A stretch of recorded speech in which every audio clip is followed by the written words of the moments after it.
Okay, this is for creating a toolpath for robotics using 1/2-inch MDF and a 1/4-inch end mill.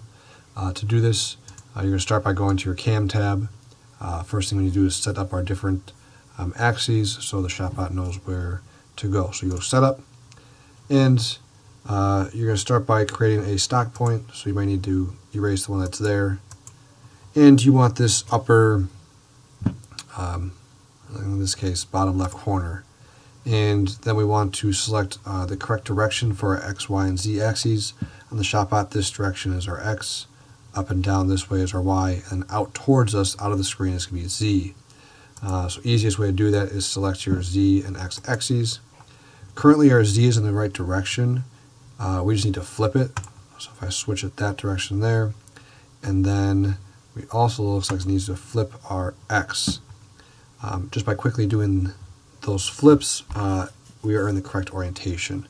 Okay, so Z is coming out of the screen, X is this direction, and Y is up and down.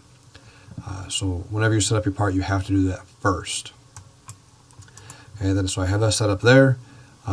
If we have a hole in pockets of some sort, a hole going all the way through the pocket, not going all the way through, we'll do those in different orders. You want to do any interior cuts first, and then exterior would be last. So I will start with a pocket first. So right here is 2D pocket.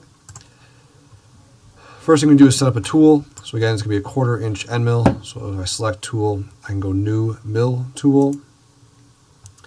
And the cutter is going to be a flat mill, and the diameter is 0.25. You do not need to change anything after that on this screen.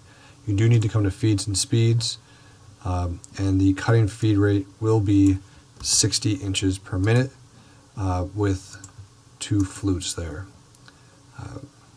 And spindle speed of 12,000. Okay, so 12,000 spindle speed, flutes 2, cutting feed rate 60. Hit OK and select. Go to the next tab here. I need to choose what I actually want to cut, so I'm going to choose the contour of the pocket. I'm selecting the bottom of the pocket so it knows how far to go down. And you can see that's highlighted in blue. For our different heights, I need to change nothing for the pocket. For the passes tab, I do want to uncheck stock to leave and check multiple depths. This top number here, maximum roughing step, should be 0.125. Okay, so every time the Shopbot comes by to take a pass, it'll take a depth of 0.125 inches. Okay, I'll uncheck lead in, lead out on this last tab here, which is linking, and do not choose a helix ramp type. Please choose plunge. Okay, ramp type here should be plunge. That's for pocket only though. Okay, so for pocket only, we want a plunge type. I can hit OK. To verify everything, I can select it and come to simulate right here. If I choose stock, I can hit play and see it do that cut. Okay. Next, I'll do this hole right here. So I will go to 2D contour for this one. Okay, I already have a tool selected. I know that because it says right here, 1/4-inch flat end mill. The contour selection. Again, I'm going to choose the bottom of this hole. Okay, so it knows how far to go down. So there's the bottom of that hole. For the heights, I actually do want to put in something here for bottom height, negative 0.08. Alright, so please make sure that it is negative 0.08. That'll make a big difference for the bottom heights. Next, roughing passes, you do want to check. Sorry, just kidding. Multiple depths you want to check. Maximum roughing step is 0.125.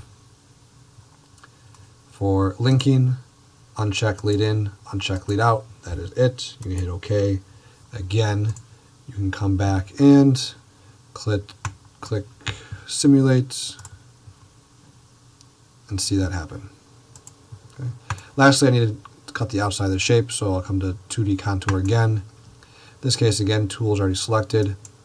Geometry, I'm going to choose the bottom of my shape, the outline of it. For heights, my bottom height will be negative 0.08. I'll hit OK. Just kidding, I gotta come back and make some changes. So I'm gonna right click on that and edit. And for my passes, again, multiple depths, 0.125. For linking, uncheck lead in, uncheck lead out, hit OK. I can click on setup now. I can click simulate. I can see everything happen at once now. This is my speed right here, so I can kind of speed it up a little bit.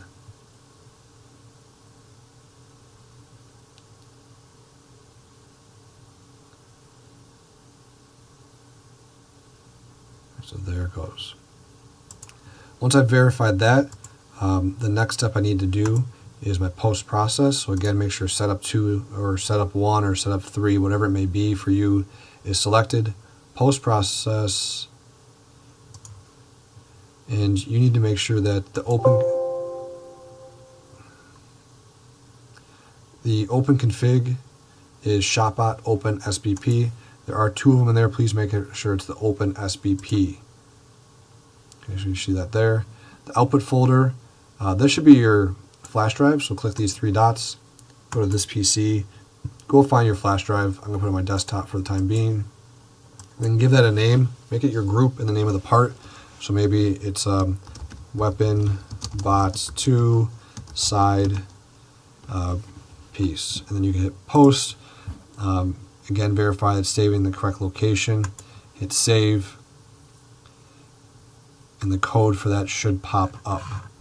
At this point, have Mr. Whalen or Mr. McGing verify everything, and you'll be good to go with the Shopbot.